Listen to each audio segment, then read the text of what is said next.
안녕하세요. 이현우 작가입니다. 지금 태형건설이 도와달라고 하고 있지만 한편으로는 배째라 이런 식으로 나오고 있습니다. 이럴 때는 본보기로 배를 째버려야 하는데요. 태형건설은 태형그룹이 있거든요. SBS를 포함해 50개 정도의 계열사를 가진 그런 대기업입니다. 태형건설이 돈 잘 벌 때는 이게 뒤로 이익을 다 챙기더니 이제는 손해가 날 것 같으니까 하청업체들 앞에 내세워서 배째라 이런 식으로 나오는데 이익이 날 때는 자기들이 챙기고 손해가 날 때는 국가한테 떠넘기려고 하는 이런 날강도 워크아웃은 절대 받아주면 안 됩니다. 태형그룹에서 계열사의 지분을 팔거나 연대 보증을 해서라도 막아야 합니다. 절대 여러분들의 세금이 들어가서는 안 됩니다. 전세 사기로 한계에 내몰리거나 죽음에 내몰린 이런 사람들, 나라에서 나몰라라 하면서 탐욕에 쩌든 건설사들을 세금으로 도와주면 절대 안 됩니다. 그래서 오늘은 태형을 비롯해 건설사들이 얼마나 부실과 탐욕이 심각한지 이런 것을 알아보겠습니다. 그리고 부동산이 하락할 수밖에 없는 이유 이런 것도 알아보도록 하겠습니다. 일단 태형건설이 힘들다고 워크아웃을 신청했잖아요. 그런데 부실이 기존에 계산했던 것보다 2배나 많다고 이야기가 나오고 있습니다. 원래는 PF 관련해서 4조 6천억 이 정도가 위험하다고 했는데 실제로 뚜껑을 열어보니까 9조로 늘어났다고 해요. 사실 부실을 엄청나게 숨겼다는 겁니다. 그런데 이게 태형만 이럴까요? 다른 건설사도 마찬가지일 것입니다. 제가 지난 영상에 말씀드렸잖아요. 지금 100조를 지원한다고 하는데 분명히 시장에서 PF 유동화 증권 1분기 만기가 16조밖에 안 된다고 했어요. 16조가 만기인데 무슨 지원을 100조씩이나 하냐. 제가 이렇게 말씀드렸잖아요. 부실이 언론에 드러난 것보다 훨씬 많을 것이다. 그리고 중간에 헤쳐먹을 가능성도 굉장히 높다. 이렇게 말씀드렸거든요. 그런데 제 추측이 어느 정도 맞았습니다. 지금 부실이 실제로 2배나 된다고 해요. 그런데 지금 한 증권사에서 부실이 엄청나게 심각하다. 이것에 대해서 폭로를 했습니다. 디올투자증권에서 폭로를 했거든요. 얼마나 부실이 심각하냐? 지금 2024년도에 만기가 오는 PF의 부실이 45%가 부실이 날 것이다. 이렇게 이야기를 했습니다. 그리고 2025년 만기가 오는 PF의 부실률이 62%가 된다고 합니다. 지금 6%가 아닙니다. 62%입니다. 그리고 2026년 이때 만기가 되는 PF의 부실률은 71%가 된다고 합니다. 그런데 2023년은 부실률이 24%였거든요. 이때 50조 퍼붓고 또 거기에다가 몇 조씩 계속 퍼부었어요.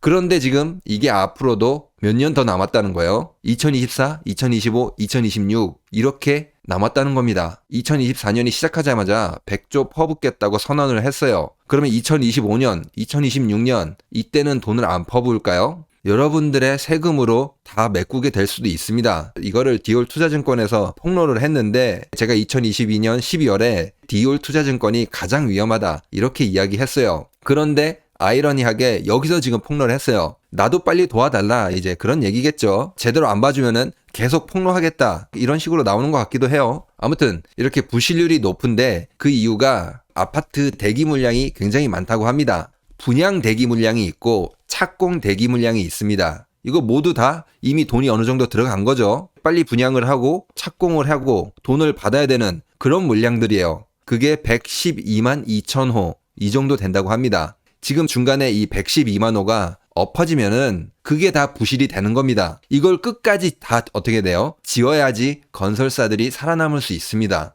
그런데 문제가 있죠. 이 112만 호 이걸 다 지으면은 시장이 어떻게 될까요? 폭락으로 갈 수밖에 없습니다. 분양 대기 물량, 착공 대기 물량 이런 것들이 다 2021년, 2022년 분양가가 높을 때 분양한 것들이라서 부동산 가격이 지금 하락을 하고 있잖아요. 그런데 2025년 전까지 전고점을 돌파하지 못하면은 여기 있는 물량들 계약 취소가 무더기로 나올 수 있다 그 말입니다. 그러면은 건설사들이 어떻게 돼요? 엄청나게 어려워지겠죠.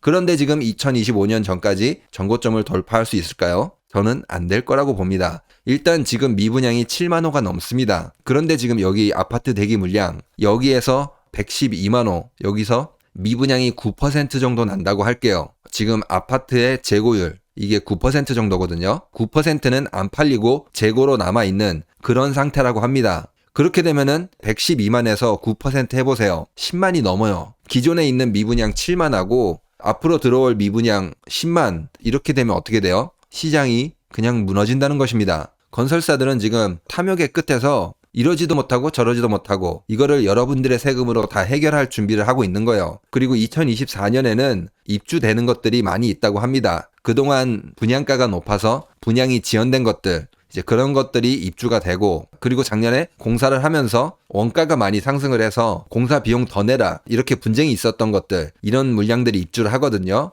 합쳐서 33만 정도가 입주를 한다고 합니다. 작년 36만 5천 가구에서 그렇게 많이 차이 난다고 하진 않아요. 아무튼 이런 것들이 입주가 되기 때문에 앞으로 부실률이 더 심각해질 수밖에 없다, 뭐 이렇게 이야기를 하고 있습니다. 전체적으로 위험하다는 거예요. 지금 태형건설이 나와서 저렇게 쇼를 하는 거는, 이거는 지금 시작에 불과한 겁니다. 지금 태형건설의 회장님이 나와서 도와달라고 눈물로 막 호소하고 있거든요. 이것에 절대 속으시면 안 돼요. 지금 뒤에서는 이미 계열사들한테 돈을 다 빼돌리는 그런 일을 이미 했어요. 같은 계열사들끼리 거래한 그런 채무들이 있거든요. 계열사들끼리 서로 주고받기로 한 돈들, 이거를 먼저 지금 갚고 있다고 합니다. 자기 주머니에 먼저 돈을 채우고, 그런 다음에 저렇게 나와서 돈 달라고 눈물로 호소하고 있어요. 그리고 지금 태형건설이 부채 비율이 상당히 높은 그런 기업이었거든요. 그런데 보시면은 그와 맞먹는 회사들이 아직도 많이 있습니다. 그래프를 좀 보시면은 왼쪽에 있고, 그리고 위쪽에 있는 기업들, 이게 위험한 기업들입니다. 왼쪽으로 갈수록 현금으로 만들 수 있는 그런 자산이 부족한 그런 기업들이고, 위로 갈수록 부채 비율이 높은 그런 기업입니다. 그러니까 지금 태형건설 같은 경우에는 현금성 자산도 적었고 부채 비율도 높았거든요. 이제 그래서 지금 문제가 됐는데, 앞으로 엄청나게 많은 기업들이 파산하게 될 겁니다.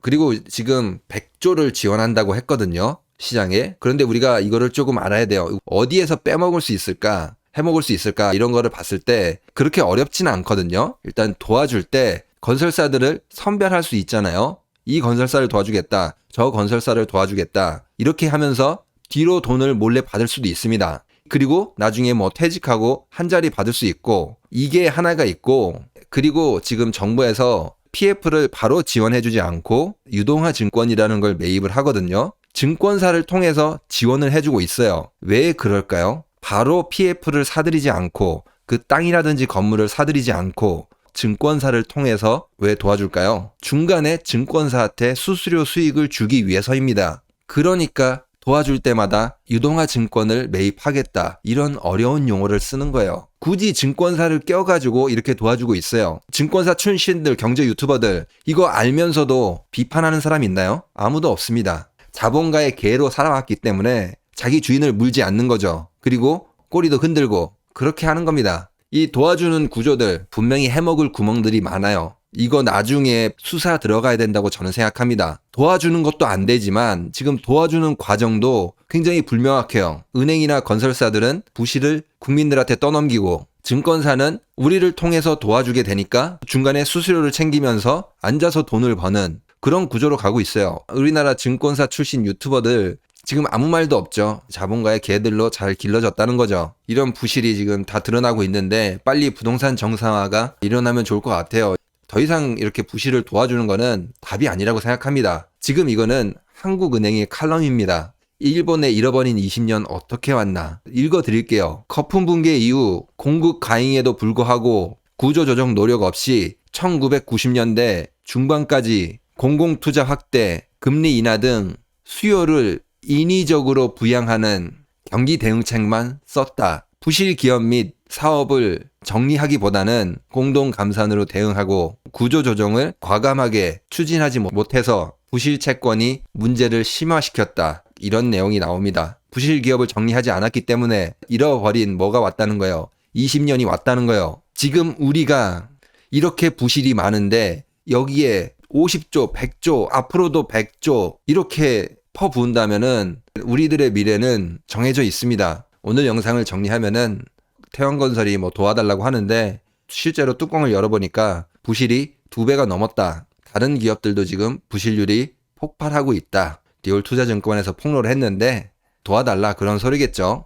보시면은 아파트 대기 물량이 112만 호. 이게 다 지어도 미분양이 폭발할 거라서 문제고, 또 다 안 지어도 이게 중간에 많이 취소가 돼서 PF 부실로 이어지기 때문에 어찌됐든 부실이 터질 수밖에 없다. 그걸 알아보면서 또 태형건설의 좀 위선적인 모습 이런 것도 보았고, 지금 다른 위험한 건설사들도 엄청나게 많이 있는데 우리들의 세금이 들어가지 않게 진짜 잘 봐야 된다. 그런 거를 살펴보았습니다. 그러면 오늘 영상은 여기서 마치도록 하겠습니다. 구독과 좋아요, 알람 설정, 그리고 응원의 댓글은 영상을 만드는데 많은 힘이 됩니다. 감사합니다.